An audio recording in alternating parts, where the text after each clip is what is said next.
Welcome to Penn News Now for March 21st. I'm Rachel Christensen. Senior Rosemary Bailey made Penn history this past Saturday by qualifying for nationals in her first half marathon of the season. Bailey finished second out of 7 runners with a time of 1 hour and 31 minutes. Not only did Bailey's time qualify her for nationals, but she also managed to break the school record and shatter her previous personal record by nearly 9 minutes. The senior will have another chance to improve her time next Friday when the Statesmen take on Grandview at the Lacey Complex. The men's and women's bowling teams had quite the showing at the intercollegiate team sectionals this past weekend after claiming a conference championship. However, it wasn't enough to make another appearance at nationals.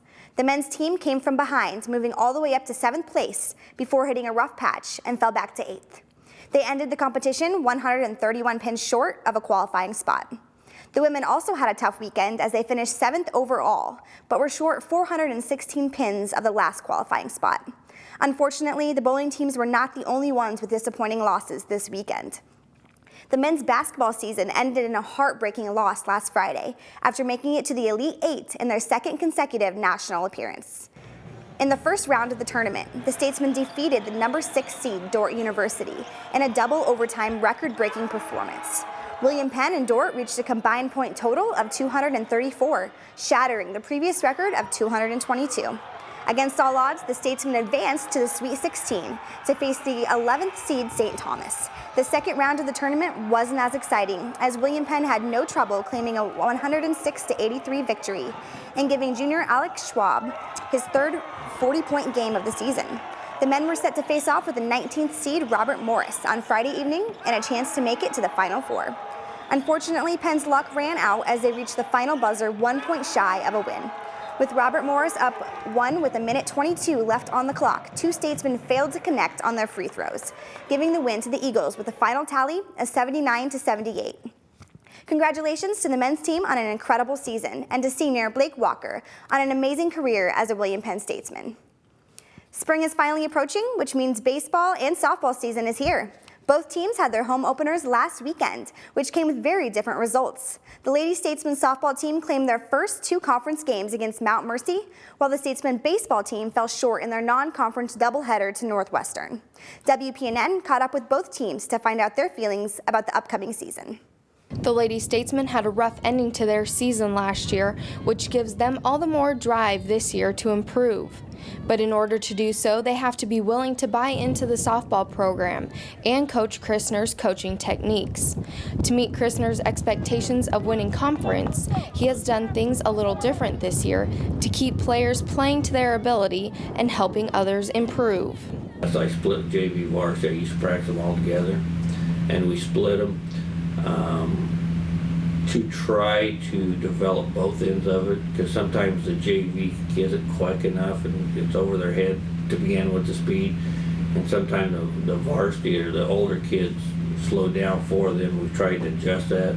Not only is Christner doing things with the team to take steps forward, but looking towards the girls to be leaders with one another. I think that we have a stronger group of girls this year that are really coming in, even if they haven't been here all 4 years, they're really taking that leadership role, and that they're trying to take the younger girls under their wings and doing the best they can. The Lady Statesman softball team has always had a winning record under the guidance of Coach Christner and will continue to strive for that goal again this year. As for the baseball team, Coach Laird is not changing many things compared to years past. I mean, we try to do really strong fundamentals. We try to pitch and play great defense, hopefully. I'm hoping that we'll be able to get some runs across earlier in ball games so we don't have to stress about how we're going to get a run or two late in the game to tie it or go ahead. The baseball team hasn't acquired many new changes over the years. However, Laird has decided to appoint 4 senior captains: Corey Latham, Enrique Alvarado, Kyle Mauricio, and Stan Simmons, along with a junior captain, Patrick Roxbury, to the team this year. All the captains know the roles that they must play on and off the field to help their team during the season. As a captain, I mean, it's huge to keep people up, to stay positive even when you're down. The Statesman baseball team is looking to improve from last year and make it further into the conference tournament. For WPNN, I'm Michaela Georgievich. The Statesmen will host Robert Morris this weekend for a 4-game series. Saturday's doubleheader will begin at 12 p.m., and the games on Sunday will start at 11 a.m. The Lady Statesmen host Michigan, Dearborn, and Madonna tonight, Friday, March 21st at 3 and 5 p.m., as well as a conference doubleheader against Clark on Saturday starting at 1 p.m., followed by Davenport and Cardinal Stritch on Sunday at 9 and 11 a.m. The New Hope Community Center hosted the Green Dress Project on Thursday, March 6th and Saturday, March 15th.